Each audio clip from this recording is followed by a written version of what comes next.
welcome to a new episode of the Front End Happy Hour podcast. Typically in the past been recording bi-weekly, but now I have some extra time, so I'm going to start adding in some interviews with some amazing folks across the industry. And for our second interview session, I have joined with me April Wensel, who has been a guest on previous podcasts, or I guess one, back a couple years ago, live on stage at a conference in Atlanta. So I'm really excited, April, for you to be back. Great to see you again. April, can you give us a brief introduction of who you are, what you do, and what your happy hour beverage of choice is? Sure. Yeah, it is good to see you again. Happy to be here. Thanks for having me. It's been too long, I think. It really has. That's true. Yeah, no, for sure. It's like something happened, I feel like, in the past few years that the years flew by, right? But anyway, so yes, I have kind of an odd job.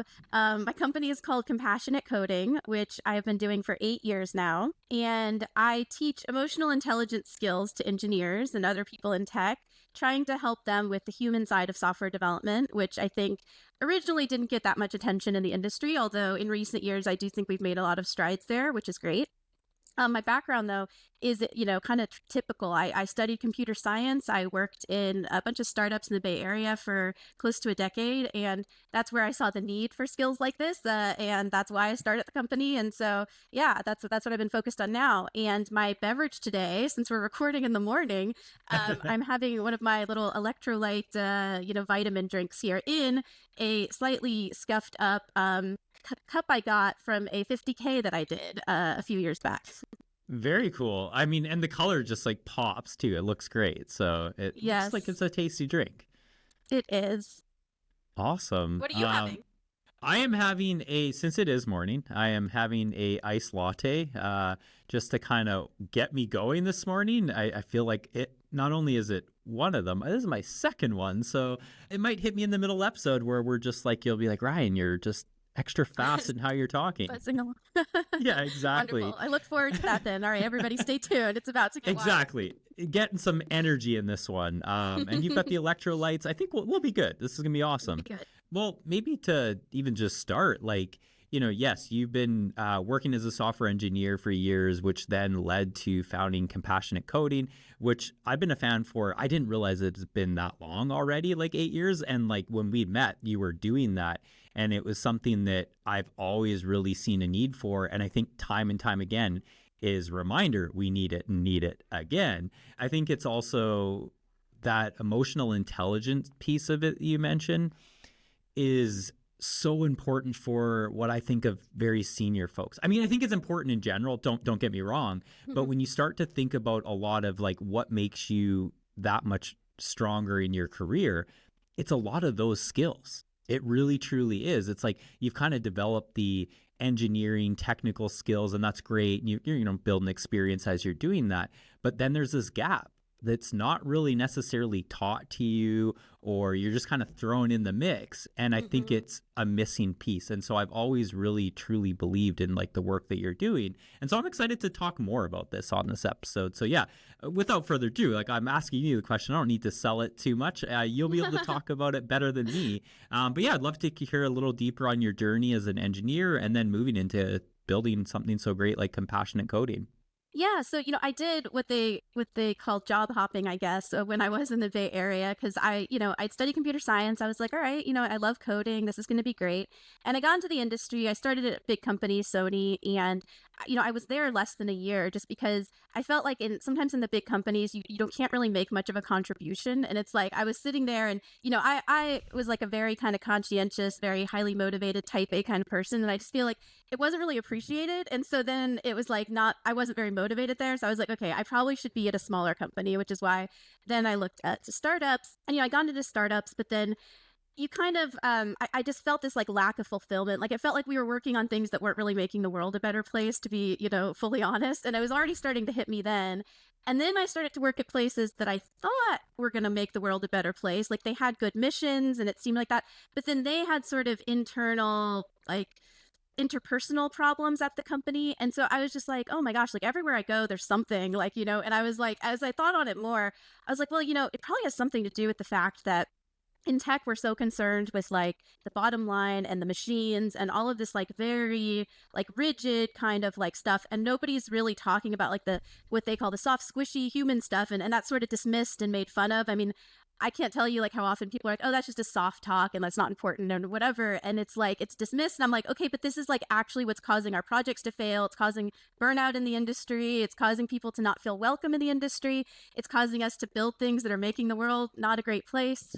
So I was like, something has to happen here. And so on a personal level, I was really burnt out. And I started my own kind of personal development journey. I started reading, like self-help books, I guess you could call them, or, personal psychology books or whatever you want to call them.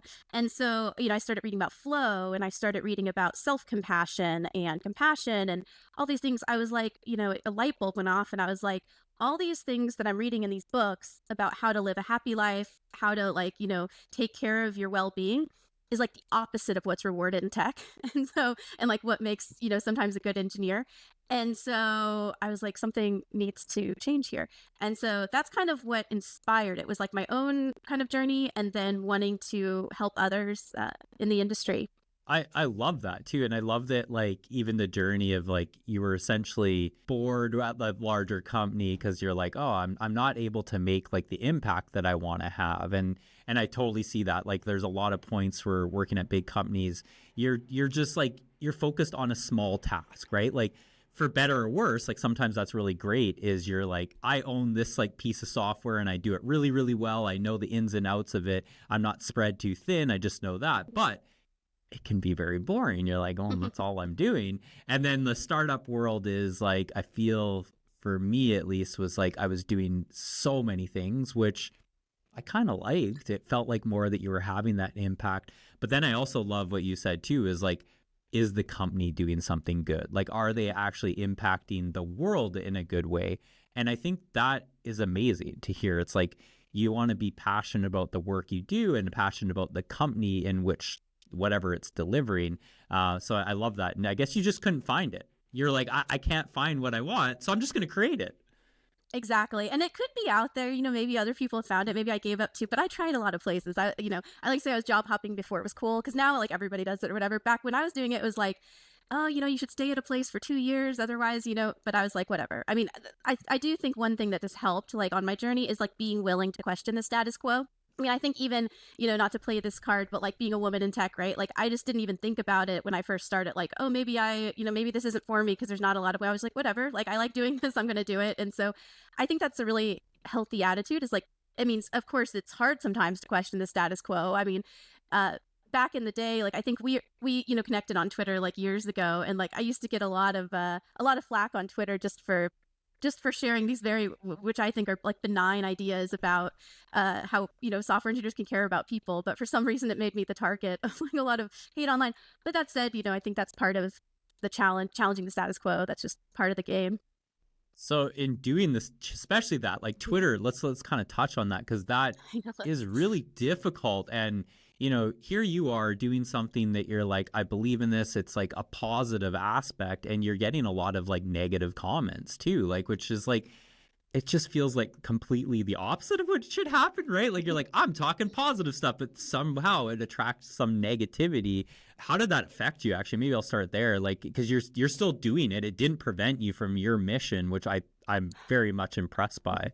Yeah, I mean, I'll be honest. So at the early days, it kind of motivated me because I was like, no, running into so much like resistance. I was like, clearly I hit a nerve and this is important. I think a big part of it came from, I wrote this blog post about how Stack Overflow was kind of like this representative like entity of a lot of the problems with tech, because there was this kind of arrogance on there. And I think it wasn't very welcoming to new people. And it was like, oh, you're stupid for asking that question. And it was this very kind of like intellectual arrogance like atmosphere. And so I wrote about that, and there were a lot of people that online, like that use Stack Overflow, that got very defensive about it. And so a lot of the back channels of the internet where the trolls hang out, I think my name got circulated. And so I think that's where a lot of that came from, to be honest. But I think just psychologically it does make sense, like when you're challenging what people take for granted, like, oh, tech is great, I love working in tech. If you're saying we need to have empathy, and that's not my skill set, I'm going to become obsolete in tech if this actually takes on. You know what I mean? There's something I think to that. And so I think that that's a big part of it. But yeah, in terms of how it affected me, it motivated me at first.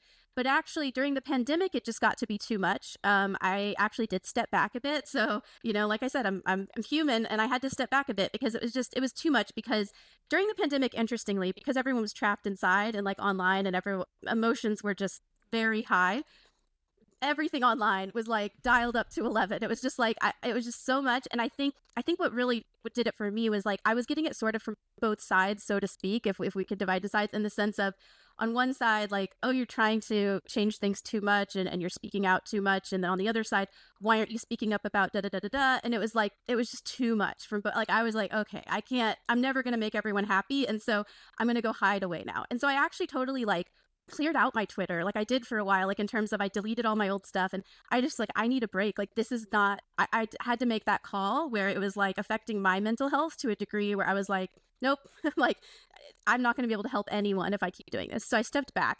I didn't totally disappear, didn't delete my account, though I was definitely tempted at times.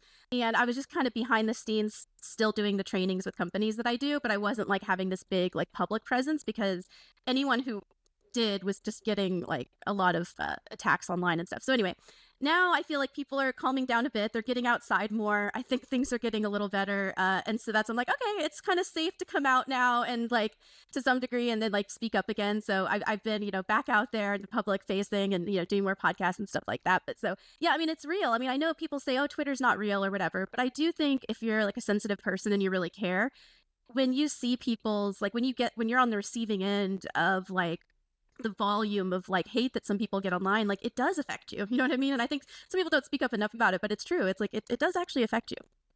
Absolutely. I mean, and hearing you say about the pandemic piece of it, I was like, oh yeah, that's where I got my most hate, probably, like on Twitter and stuff like that. In some ways, there was parts of it, like you said, it almost fueled it a little bit more in a good way, but then it does start to weigh on you. Like it's really hard to ignore too, right? Like, even though you can just be like, yeah, I don't really give a shit, like about some person in some far off place that says some random thing. It's easy to try and like say that it doesn't bother you, but it still does. Like we're all human, right? Like, and it does suck to hear those comments. Yeah, for me, I think it's over time I've got thicker skin over it, but like it still hits. It still does. Like, it sucks. Yeah, for sure. I think now too, because Twitter has become less, I don't know, people have left to other platforms and stuff. It's not like this.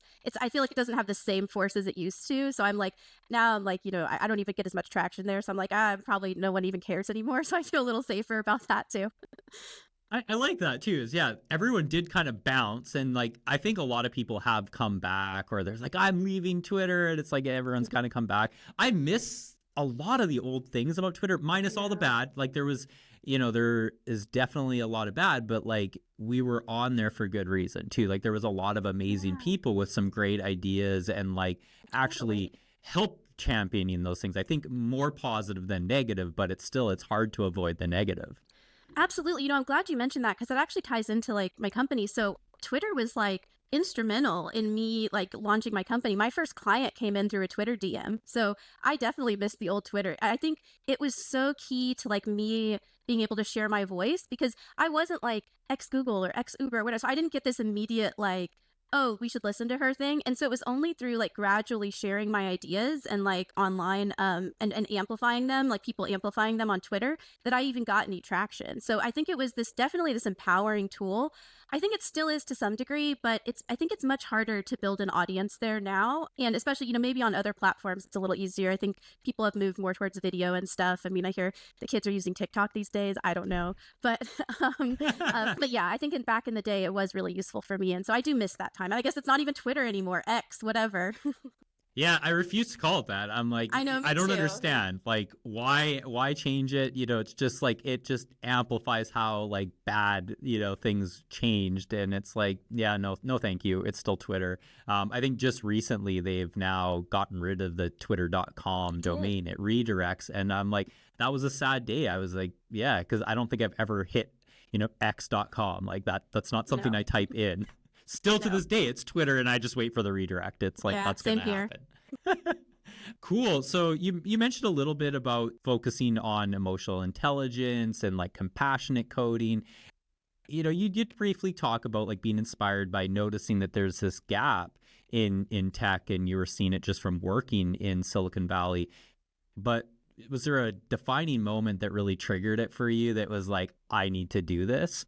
It was kind of like the death by a thousand cuts sort of thing, like in that it like I kept seeing like incidents and things. So it would be like a coworker would have like an outburst or something, and it was just like clearly not managing their emotions, right?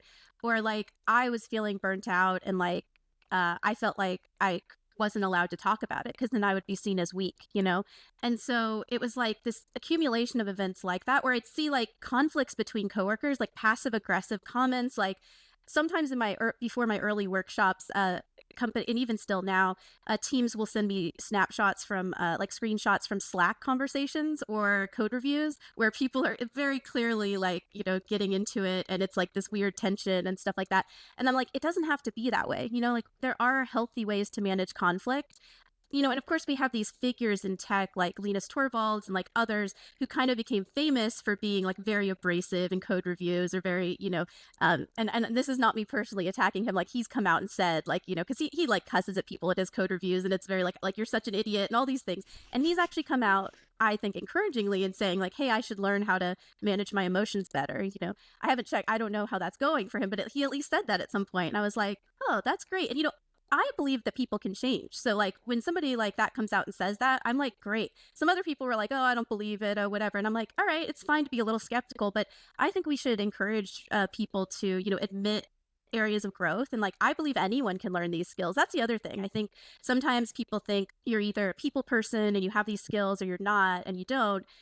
Especially in tech, people have that binary thinking of like, oh, I'm either a people person or a tech person. And I'm like, actually, no, anyone can grow these skills through practice. You just have to care enough to want to practice and to want to learn these skills. Yeah, it's like identifying that there's like something that does need to change. I'm 100% with you. Change can happen, but someone has to accept like, hey, I'm a dick in, code reviews. I should probably not do that and actually truly want to change. Like you know, they can be told that they're rude in their code reviews and constantly be told that.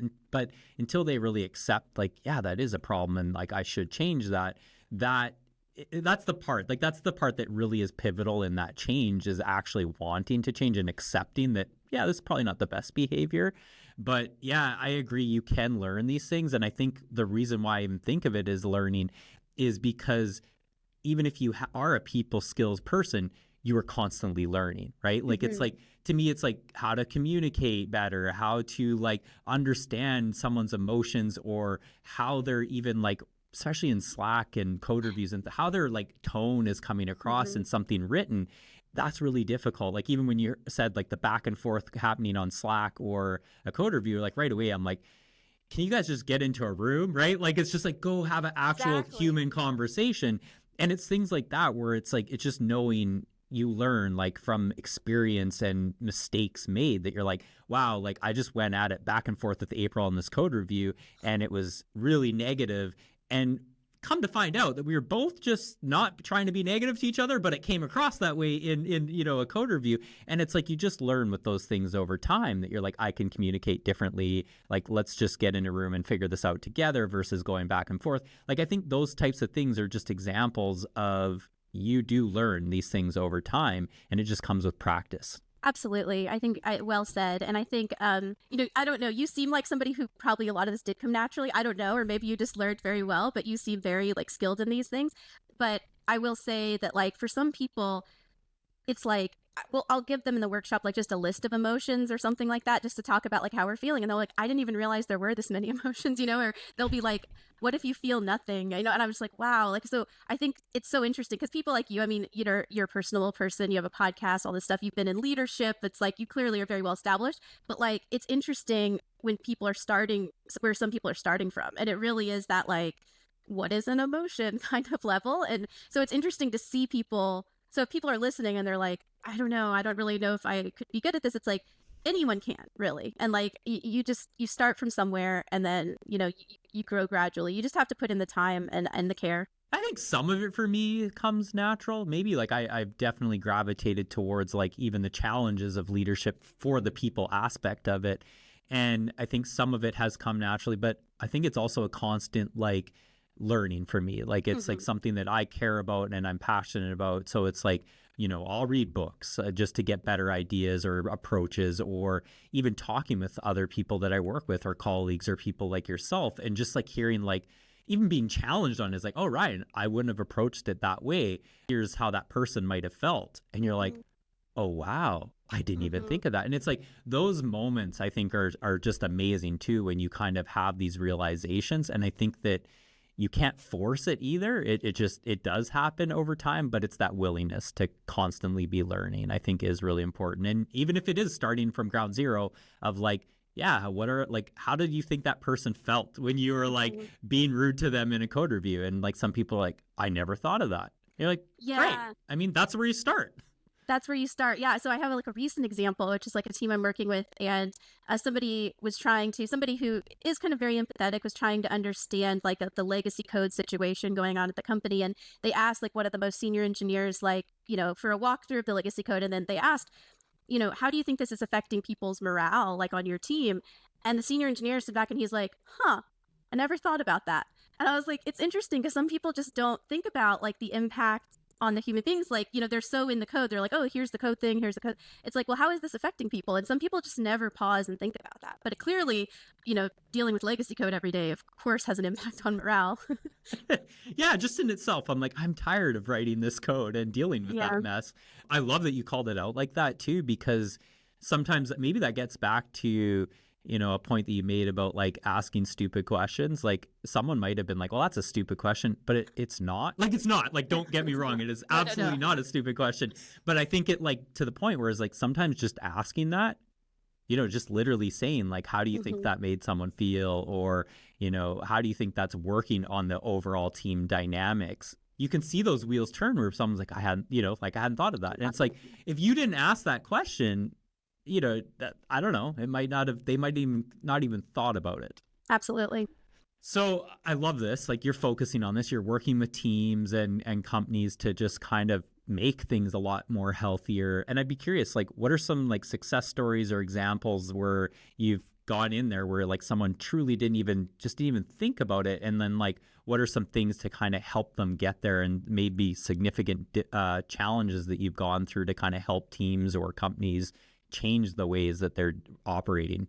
Yeah, I think that at like the base level, I come in and I'm just like, I'm going to plant these seeds and see what happens, right? So that's like, I come in sort of with a non-detached, like a non-attachment kind of detached kind of feeling of like, I know that I can't save the world with like a workshop and even follow ups and even whatever, right? But I know that I can plant some seeds. And so some of that is like shared vocabulary. So again, just kind of introducing people to the idea that we can talk about these things and we can talk about the human side and share some vulnerability and whatnot, especially, coming in when it's this, I mean, like there are these like hyper masculine environments sometimes where it's like, let's make fun of talking about our feelings, it's like it's seen. And so even just kind of setting the stage that, hey, like I'm an engineer and I talk about my feelings, and then kind of making it safe to do that, I feel like is like the first like base level. And then I try to give tools because, engineers, we like to follow our algorithms and all that kind of thing. So like having some like frameworks that people can use for like, here's how to give feedback, here's how to, that kind of thing, I think is really helpful. So some of the like feedback that I've gotten that like has been really encouraging to me is like, even just after like, a half day workshop or whatever, someone said, because of this exercise we did, like I now look at this situation that's been bothering me for years, like I understand it now. Like I understand what the other person was doing. And I was just like, wow, like that's something. And so because that, the accumulation of those kinds of things, those conflicts over years can like really weigh on you. And so I was like, wow, that's great. I think though, like the bigger impact, like people, it's funny, the things that stand out to me are things that like yes, people, it affects the bottom line and all of that, but like what really when it really touches someone on a human level, that's what stands out to me. So like someone wrote and said like, this changes how I want to raise my kids, like I don't, because I, in some of my blog posts and some of the stuff I share at companies, I talk about like, my own like kind of childhood and how it was like being smart's the most important thing. And, I was not given like equipped with necessarily these skills, except maybe through Mr. Rogers. I feel like watching Mr. Rogers, like he definitely, he always encouraged people to talk about their feelings. So somewhere it was in there, but I talk about that and how it had an impact on me and how it did kind of make me push myself really hard. And I'm always really hard on myself, perfectionist, etc. And I think sharing that and then how I've kind of changed, I think so it really hit with some people and they're like, this changes how like I want to raise my kids. And that to me was like super, successful. But yeah, when I share the frameworks for like feedback and stuff, people are like, I'm going to use this in every code review now. And I'm like, oh, that's great. So I think that's the thing is like the light bulbs go off pretty quickly and people are like, oh, because if you don't know that there's this whole like mass of resources and like books and research about, how to like be a human and how to like, share this stuff, you don't know. And then once you do know, you're like, oh wow, there's so much to learn here. Like I'm learning constantly. Like I'm always trying to read books and learn stuff. I have to give a shout out to your list of management resources on your GitHub. You have this like comprehensive, like huge list. I shared this recently with a team because I was like, start here. Like, and I think that's amazing. And so I think, exposing people to that kind of thing, I think just is so eye opening. And I think once people too just understand that it is a skill, you can learn it. It's not like, oh, I have it or I don't. I think that makes a big impact too. So yeah, those are the, and I will say like, a lot of times someone on the team has advocated to bring me in because they already kind of get this stuff and they're like feeling really lonely. And so I think the other thing that always warms my heart is when afterwards that person says like, thank you for like, because when you're in a company, it's so much harder to make change because there's like all the politics and everything. I can come in and I can say, hey, the emperor's not wearing any clothes. Let's fix this. Like I can speak the hard truths and I get to leave. So I don't have to suffer the political consequences.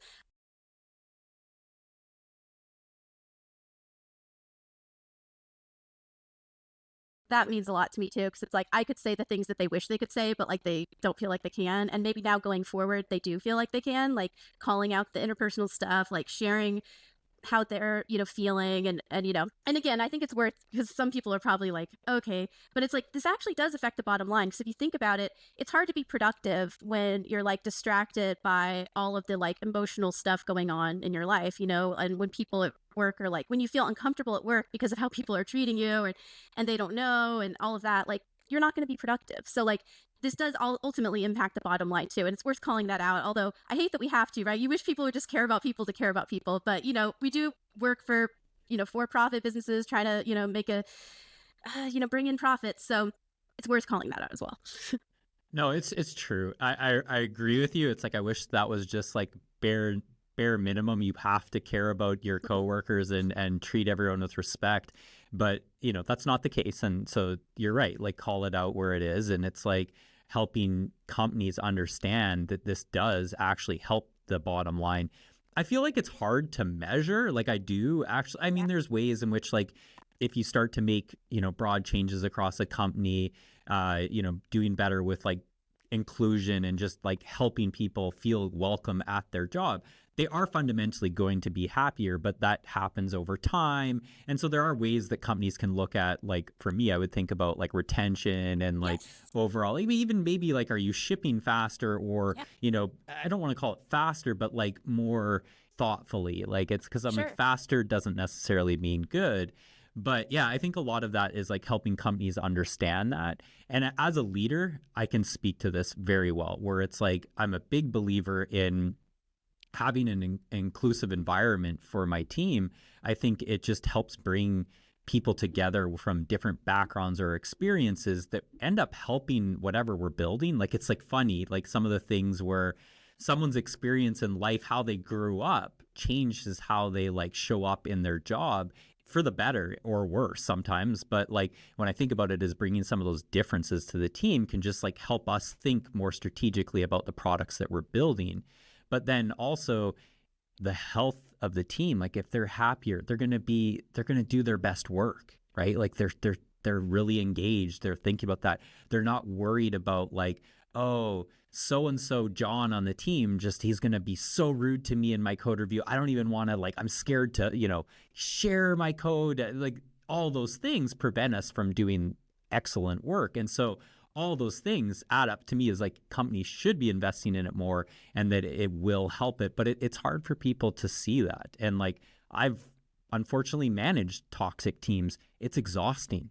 Like it's absolutely, and it's so hard to change. And it's like, that to me is like, you start to see that when you have a very healthy team and an unhealthy team, it's like night and day, like huge difference. So I think I can't stress this enough, to your point of like, this is important. Yeah, absolutely. I'm with you on that. And it is hard to measure, you know what I mean? And like I found that as well. Like that's why like it's interesting. Like with my business, I've never done kind of a hard sell to companies because like one, I just don't like the way that feels, but also because like I'm not trying to like I don't know be like here are the data points whatever because I just feel like that's counter to kind of how I do things. But I will say I will give a shout out to Dr. Kat Hicks at the Pluralsight Developer Success Lab. Her team has done like some great work on like finding like gathering the data, doing the research to show how what makes developers thrive. So she has this like developer thriving framework, and Hmm. you know it's things like agency, a feeling of belonging, like all these very like human centered things, and showing like how she like what she measures like in terms of you know the code in terms of the company etc like to show like how beneficial they are. And so I think there are some people like doing that work, and so I'm like that's great because that like that helps make the case and whatnot. And I sometimes do surveys for like the teams that I do like before and after kind of things like that to check in. But I do think it's one of those things where we're putting a number on something, but is it doesn't make a lot of sense, you know what I mean? And so like that's why I'm like you know we'll see. But it is hard to measure these things. I mean, you've probably seen all the like the debates over developer productivity, measuring that, you know, and all of that. So we definitely don't have figured out, even as an industry, like how to measure effectiveness because so much of what we do is so intangible. And I think I tell my team like, yeah, going for a walk around the block is part of your work. You know what I mean? It's like, you know, that's work, and it's you're not going to measure that. You know, I mean, somebody who like brings in treats for the team, like and makes everybody happy, like that's part. You know, that's cool too, and like that's not going to show up on a you know metrics dashboard. You know what I mean? And so I think a lot of the things we do to support our team, like you're not going to be able to measure the impact directly, but you can definitely feel it. That's the thing, is you can definitely feel it. Like I've also been involved. I've actually done workshops with like teams that just needed a little tweaking and just needed a little like speaking up. And then I've worked with some teams that were like falling apart, you know, and I'm trying to like help at least kind of like ease that a bit. And it's just night and day difference, you know? No, I love that too. And you're right. It's hard to measure, but like you said, I'm so glad you brought up the developer productivity thing, because I feel, I mean, one of my last roles at Netflix was leading a developer productivity team. And it was like, that was always something like, I feel like they were trying to, not the team, but like just as an org or company, they were trying to like over measure things that you're like, Mm-hmm. well, that doesn't, if you squint at it, you're like, yeah, I kind of see that we're doing better in that work, but it's just such a squishy metric that it's really tough. It's like, Yeah. so you know, it's like saying like, let's measure the lines of code written. I'm like, well, that's not good, because like No. we should actually like, let's not do that. Or, you know, Yeah. I've seen companies do like the, you know, number of commits that an engineer has made. I'm like, well, that Yeah. actually, I can game the shit out of that. Like, you know, Exactly. just it's Yeah. really easy. And also that's not meaningful. It doesn't tell you anything. So I think it's like really trying to understand like, why is it important? You know, like let's start there. Like, why is this important? Why, you know, why do we want to have a healthy team? Let's start there. And then like Yeah. that's our goal, have a healthy team. And then yeah, use qualitative metrics like the surveys and just like say that this is important to us. How are we going to just check in on it? But it's not like a bottom line. It's hard to necessarily measure. Maybe changing gears too, I want to go back to something you had said, that like in the tech industry, the like emotional intelligence skills have been maybe lacking a bit. And I'm curious to know like, what are some of those major things that you see are lacking?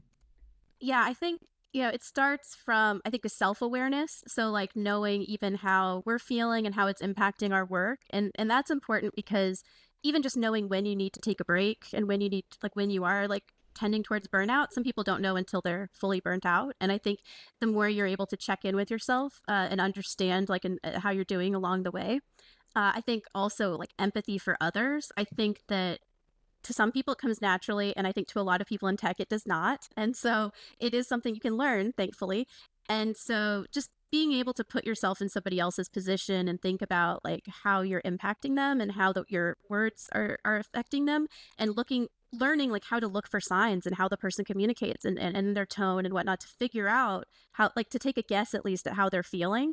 And just knowing I think about different personality types, like that was you know like it's funny because there are clearly different personality types, but I'm not a fan of like any of the frameworks for like identifying them because I feel like they try to put people into boxes, and it just, I feel like depending on how I'm feeling that day, I end up with a different personality result. So I don't have much faith in like labeling people in that way. However, I think just knowing that some like in some of the exercises I do with teams, it's like how people relate to conflict, and you'll see people on opposite extremes, right? Where some people like love getting into it and they love debate and they love arguing, and then you have the people who like very conflict avoidant and don't even want to like ruffle any feathers, and so they'll, you know, just stay quiet even when they're not happy about something. And I think just letting people understand that there are these like different ways of looking at things helps bridge that empathy gap so that people can see like, oh, like both of these approaches are okay. It's not that like one person's weak and the other person's angry all the time. It's like, no, they both have their strengths, that type. And I think that that's something that, again, given our binary thinking in tech, I think is often like not there. And of course empathy for our you know, customers, our users, right? Like this has been an issue in the industry for a long time, and you know, thankfully with the UX movement and everything, I think we've like moved more towards you know, caring and about the users. At least we have people on the team that care about users more so, but still I think developers, you know, I show this slide in my talk sometimes about like commit messages where it's like fixing this for the stupid user, or yeah, doing this for the stupid user. And like the way we, I mean, I remember in tech, like when I was like working at these startups, a lot of times the way we talk about users was very kind of like condescending and like thinking like we're smarter than them because we're, you know, and it's kind of, you know, like when you tell someone you're an engineer, like I, you know, will tell somebody, you know, when I'm traveling and, you know, I'm getting a ride somewhere in like an Uber or whatever, a taxi, and I tell them, oh, I'm a software engineer. Like, oh, you must be really smart.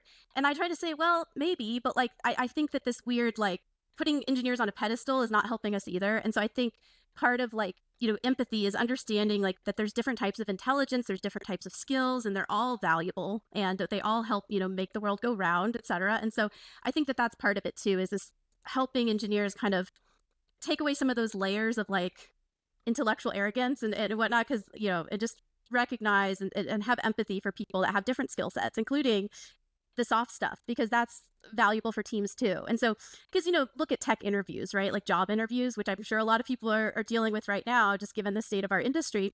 They're still like terrible, and like they make you feel, I mean, I can't tell you early on in my career how many times I literally cried after job interviews. I'm just being real here. I know it was like, because I thought, oh, like, you know, I did well in school, I'll do great at these interviews. And it was just like they would just like eviscerate me, and I was just like, oh, I'd feel so bad because they're very adversarial, I feel like. So I think even just changing job interviews to like be, you know, to have more empathy and to try to give people an opportunity to share their strengths versus trying to expose their weaknesses, you know. This is something I've been passionate about a long time, but I think if anything, because the industry has kind of moved more towards like the employers have more power, I think at the moment, just given the state of the industry, I think if anything, interviews have gotten like worse, and some have gotten better, I think, because at least people are talking about this and people are standing their ground. People that do have power, that are more senior, like, I'm not going to do your little take home exercise that takes forever, sorry, no. And I think that's one thing that people who are more advanced in the industry can do, is kind of put their foot down and be like, no, I'm not going to like jump through your hoops because, you know, it's unreasonable, because a lot of times it is. Oh, I mean, there's been coding exercises, like you said, like a take-home exercise. They're like, can you spend 8 hours on that? And that to me is like, well, that's a full day's work. So when is someone doing that? Okay, well, they've got the weekend. Okay, well, they need that time to, you know, to rest or do whatever they want in life, and that's a big ask. Or, you know, people have a lot of other things that are going on in their life that is not their primary thing. It is a good way to get a sense of how someone codes and, you know, Sure. what they build. But I think there's other ways in which you can get at that to make their life a little bit easier. I always think about it too from my perspective, as a leader having to interview people. It's still broken. I don't think I do it better than others, but it's one thing I've tried to reframe my thinking too, is like, how do I make sure that this person shows up successfully for like their best? They're able to show me their best. I'd rather look at it that way, like you said, than trip someone up. It's more like, I want them to be successful. I can still assess them if, you know, they don't do that well compared to someone else. It's like, well, their best just maybe wasn't as great, but ultimately I want every candidate to be able to show their best. And so there's ways in which I think you can help someone prepare them. Like, yes, don't just sit there and be like, I need to judge them and like really, you know, put them in their spot. But it's even like helping them prepare for like what to expect for the interview. Like sometimes Yeah. that can just be enough. And it's surprising, like when you start to share some of those things, like, oh, here, you're going to talk to me X this person, you're going to talk to this person, and they're going to cover these types of things. You'll want to think about that. Some people are like, why are you telling me all this? And it's like, because it's like, that's what's going to happen, and people Yeah. still sometimes don't show up well. And it's like, but Sure. you were at least given the information needed. We're not trying to trip you up. Yeah, I think that's great. And that's a very empathetic way to interview. And again, I think that's fantastic. And I think, like an example that comes to mind is sometimes I'll have an interviewer. I've seen interviewers where they'll be really excited to do some puzzle during the interview. And they're like, oh, this is going to be a fun puzzle. We're going to, whatever.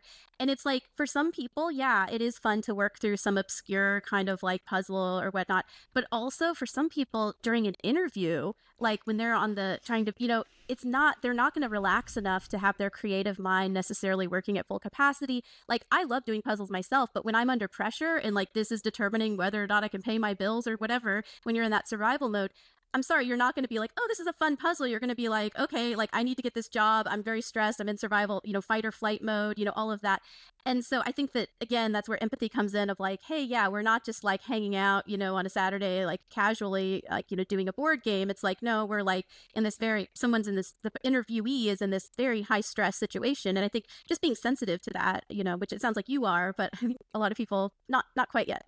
I don't think, like, even as I say that, I'm like, I'm still making mistakes, right? Like there's Sure. still things that you're like, oh, I wish I would have known that or taken a different approach there. I think that's the thing, is you're constantly kind of just like, how can I do better? Or how can my team interview better? And I think those are important things to just be talking about too. I think that's a big win. But yeah, I think anytime my worst code is when I've like coded on a whiteboard in front of someone. It's like, Totally. and not even for like in front of someone. I'm like, I can do that on my job, like, where there's like, hey, let's, work together on this Sure. collaboratively. But it's like when I'm on an interview, it's like, what was I thinking? It's like, it's at my worst. Yeah, absolutely. Same. I mean, yeah, I remember like in some of my early interviews, like I would just draw blanks sometimes, like, because, a lot of times when you're working at a job, you're editing an existing file, or you're like, you have this code base and you're adding something new, but you have some things to like start with, you have some starter stuff or whatever. But when you have this like blank page and you haven't done that in a long time and you're out of practice with it, it's like, wait, how do I initialize this again? Like, what's the setup here? And I remember at one, I like drew a blank and I was like, oh my God, they're going to think I can't code, but I absolutely can. But it's, you know what I mean? But under those high stress situations, it's like, Yeah, no, I've totally been there too. And it's like, it's always, yeah, it just doesn't feel great at all. No. Yeah. We've talked a bit about the like what some of the things are lacking in the industry. I'd be curious too, is like, especially like you talked about like almost people fighting some of these things. I'm sure you're met with like a lot of misconceptions around the quote unquote soft skills. And I'm curious to just hear your experience with that. Like, what are some of the biggest misconceptions that you come across? I think the biggest one, which we've touched on a bit, is either like you have it or you don't. And so I think especially this comes into play, like some people, when we're talking about like neurodivergence and things, they're thinking, well, some people are just not good at this. And it's like, it's wrong for you to expect them to be empathetic because, they just think differently. And so that's one that I like to like say, again, anyone can learn these skills. People are starting from different levels, again, given, different personality types, given different ways of thinking. And that's fine. And that's the thing is, we can have empathy too for wherever people are in their journey, in their emotional intelligence journey. These are skills. So that's like one, is just that you can learn them, you can practice. So that's like a big one. And again, there is research to support this like out there already in terms of you can, grow, like people can become more empathetic over time and get better at like putting themselves in other people's shoes, and like that ability to guess what people are feeling and to pick up on those signs and stuff. So that is something you can change. I think that's one. Another one that I ran into yet again recently, I was talking with somebody and I was sharing how I just shared very directly how the way they were communicating, I didn't feel empathy in it. And like I said, I just didn't. And they're like, well, I'm just a logical person. And I was like, okay, so you know what I mean? One, it's like, it's not an either or thing. Like being emotionally intelligent is not illogical, right? It's like, so it kind of like, it like triggered me a bit. I mean, not really, but I was just like, seriously, like, are you implying that I'm not, I had my own kind of emotional response to it, because I was like, what's the implication here that like, so I was trying to explain that it's not, you can be both empathetic and logical and rational and all of that. Like these work together. They're not like opposed. And so I think that's another big misconception. I also think that just some people think that because especially if they're not in leadership, they think that they can just focus on the code. And so they shouldn't have to care about like the people stuff. And like, that's, and I think that that's another misconception, because it's like, well, like, why are you writing code? It's so that some human will eventually use it, right? Whatever you're writing, even if it is some very deep, low level stuff. Although since this is front end engineering, most people listening will probably be on board front end, which is very much affecting people directly. And so I think there's that. And then I think also you're working with people. Like we're so past this like coding alone in a basement world of software engineering, which maybe was the case like long, long ago, but like definitely is not now. And so you have to collaborate with people, whether they're actual like coworkers or whether it's, even open source projects that you're using and you're having to like interact with that, whatever it may be. I think that you're dealing with humans. And so we can't, even if we are just an engineer and we're not trying to like be a leader, you do still have to care about humans. It's still, including yourself, right? Because that's the other thing is burnout is a huge problem, even more so, I think, since the pandemic and everything. I think people have been working themselves really hard. And the other piece of this is like caring about yourself, and I think that's I guess another misconception is it's like, well, if I spend so much time caring about other people and trying to be compassionate, like I'm going to burn out more. And so I think one thing that's missed is like, no, part of compassion is self-compassion. It's like knowing when you need to step back, knowing when you need to take care of yourself. Like I had to do this, as I mentioned earlier. And so, and you have to be okay with that. And sometimes that will disappoint people. And sometimes, people will want more of you. And especially when you're a leader, like people are going to ask for more and need more, and you want to show up, but also you're not going to be able to help anyone if you don't take care of yourself. So I think that's the other piece. I also think this idea, sorry, there's so many misconceptions. So I could like another No, one. I love that. This is good. So another one is that compassion is like weak, like, to being like you're giving into people and you're being weak. And so something that's like I've been trying to emphasize lately is that compassion can be this very like fierce, assertive thing as well. So I think it is Kristen Neff who wrote the book Self-Compassion, but she wrote another book about like fierce self-compassion and fierce compassion. And other people talk about it too, but it's this idea that there's the yin and yang of compassion. And so like the yin side is the one we think of, the softer side of like being gentle, which is very important as well. But also there's this yang side that's like speaking up. And so I think sometimes when we see people speaking up and challenging the status quo and that sort of thing, that's actually compassionate too. And so it actually takes a lot of strength to be compassionate. And so I think that's the other misconception, is that it's like this weakness. It's like, no, sometimes you're standing up for someone, standing up for yourself, asserting yourself, speaking up for your team.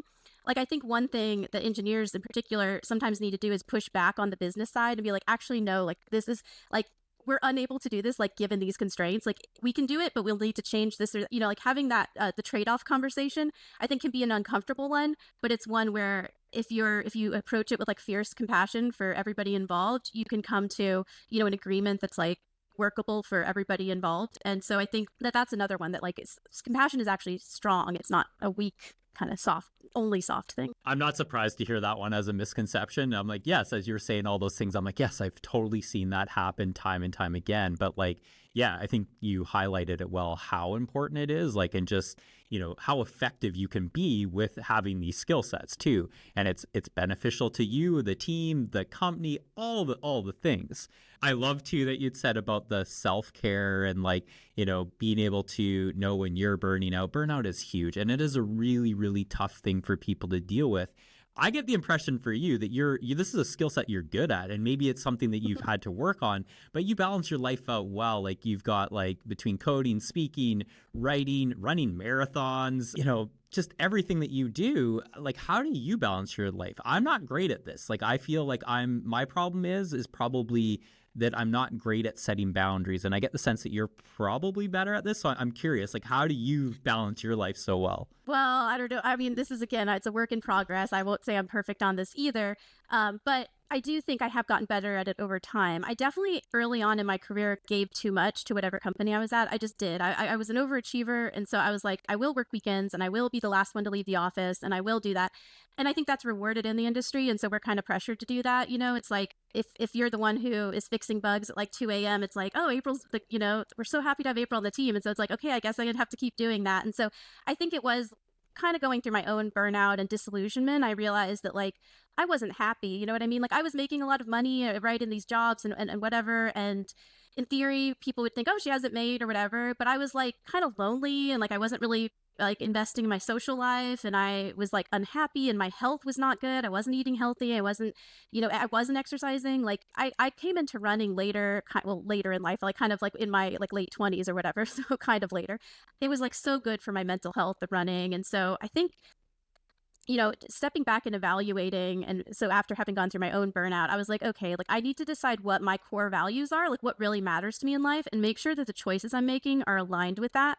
And so I think that's like a good starting point for people, is just to decide like what do I really care about? And so I decided that like getting the approval of whatever boss I had at the time actually like is not like top priority for me. I mean, yes, of course, doing a good job. I want to feel pride in my work and I want to help people, but there's that classic thing of they're not going to put on your tombstone, like whatever was the last one to leave the office, like or at your funeral. It's like people are like, April was such a good hard worker. It's like, really, is that what matters? And so when you put it in those terms, which I think the pandemic helped people see that, because it was such an intense time, people like really stepped back and about like, what do I really care about? And so, but not everyone had the chance. Some people kind of stayed doing what they were doing. I mean, I've changed even more so since the pandemic. Like, I think even with my own business, I was pushing a little hard. Like, I was kind of getting back into that, like doing too much, like taking on too much kind of thing. And I had to step back too and reassess and be like, all right, like, I have to sleep too. And I have to, still get out and see my sunsets. As you know, on Twitter, I'm always posting those. Like, that's just so key to me, is getting out in nature and stuff. So I think that, yeah, it's just assessing your values and then being willing again to sit with the discomfort that sometimes comes from saying no to people. And you know what I mean? And maybe offering to help them in other ways. But sometimes, again, in order to keep going, you have to disappoint some people along the way. And that's just part of it. I love all those things you just said. I feel like I know all these things, April. Like, it's not brand new information, but I'm like, Sure. yes, like I need to practice those things more, like setting the boundaries, or like being uncomfortable with that, and like getting good at being uncomfortable, and just like, or not getting good at it, but just learning that, yes, it could be uncomfortable, but it's okay, is huge. And then I think there's a couple things there that you said that I love, like setting the goals, or really understanding like what is important to you in life is so important. I feel like having kids definitely was a forcing factor for me. It just quickly, like, obviously that's a really important thing, and it just kind of forces you to that mindset. And I'm so thankful for that I almost wish I just had that without having a forcing factor, right? Like, I should have realized this many years ago before kids. But I think it is definitely a good reminder of like, yeah, what's important to you, and like, is it, impressing your coworkers? Like, yeah, that might be important. You want to be a good teammate, but like, is it your core value? Is it the most important thing? Or to burn yourself out? Probably not. It's like, ultimately it's probably what makes you happy. And so I love that thinking. And then what I heard you almost say too is like, you've gotten better at it, but then you still hit some burnout at some point. So I think that what I heard from you there was that it's like, even when you master some of these skills, it's something that you're constantly learning and having to reassess too, right? Like, you probably overworked in some area because you were just excited to kind of keep going. And then it's like, wait. I need to take a step back. I'm not seeing that sunset anymore. I've been like missing it every night the last like 2 weeks. Like, I should probably change that. Absolutely. Yeah. And I love what you said too, because we can know these things intellectually, but then like we still don't do them. Like, we don't put them into practice. And so it's a constant like habit building, kind of like reassessing. Like, it's a journey, and I think we're all on it. I go ups and downs on it, you know what I mean? And so I feel like I'm recovering a bit. I definitely dipped during the pandemic. It was a hard time for me, as I love doing in-person stuff. There wasn't that going on. It was a lonely, sad time, but we're on the up now. So I'm like, we're getting back up. And so it's a journey, and we're all doing our best along the way. And compassion comes in handy, because life's hard. Compassion helps with that. Awesome. Well, I know we're coming up on the hour. I'm curious too, is like, what's one piece of advice that you would leave our listeners with, if they were just anything that you would have for our listeners?